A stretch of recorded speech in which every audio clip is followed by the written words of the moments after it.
তো দেখো আজ রান্না করছি হাঁসের ডিমের ঝোল।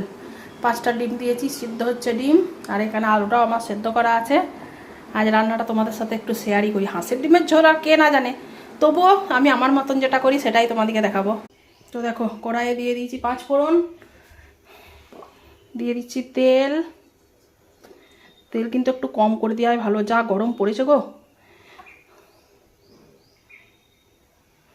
মুখে বলি কম কম, আমার তেল হয় না গো। তেলটা একটু গরম হোক, এবার দেবো পেঁয়াজ।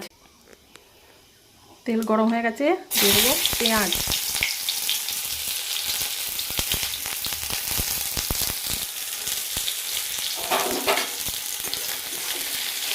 পেঁয়াজটা একটু ভাজা ভাজা হোক।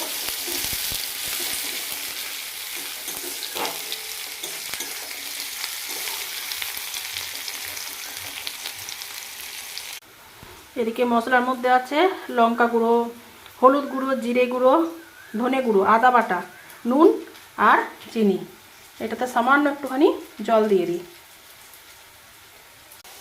তো দেখো পেঁয়াজটা মোটামুটি ভাজা হয়েই আসছে, পেঁয়াজ লাল লাল হয়েই গেছে। এরপর এর মধ্যে দিয়ে দেবো রসুন কুচিটা। কুচি না, একটু থেতো করে নিয়েছি রসুনটা।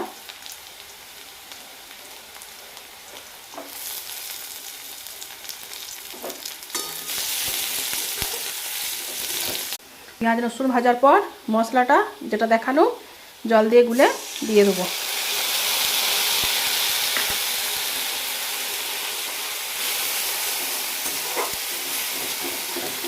এটা এখন ততক্ষণ কষাবো যতক্ষণ না তেল ছেড়ে বেরোচ্ছে। আর একটুখানি জল দিয়েছিলাম, দিয়ে এই মশলাটা এখন ভালো করে কষাতে হবে। এরপর আমি আলুগুলো দিয়ে দিচ্ছি।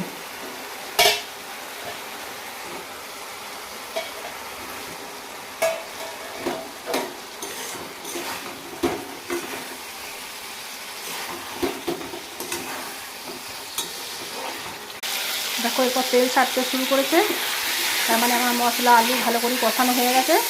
এরপর আমি এটাই জল ঢেলে দেবো। তো দেখো আমি জল ঢেলে দিয়েছি।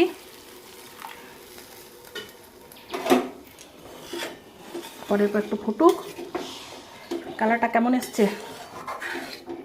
আজকে তবু বিলাতি থাকে নাই, বিলাতি আমি দিতে পারি নাই। আর হ্যাঁ, ডিমগুলো ভাজা অনেকেই পছন্দ করে, কিন্তু আমার বাড়ির কেউ ডিমটা ভাজা পছন্দ করে না, সেদ্ধ করে জলে দিয়ে দিতে হবে। জলে নয়, ঝোলে দিতে হবে, ওইটাই ওরা বেশি পছন্দ। তো রেডি আমার হাঁসের ডিমের ঝোল।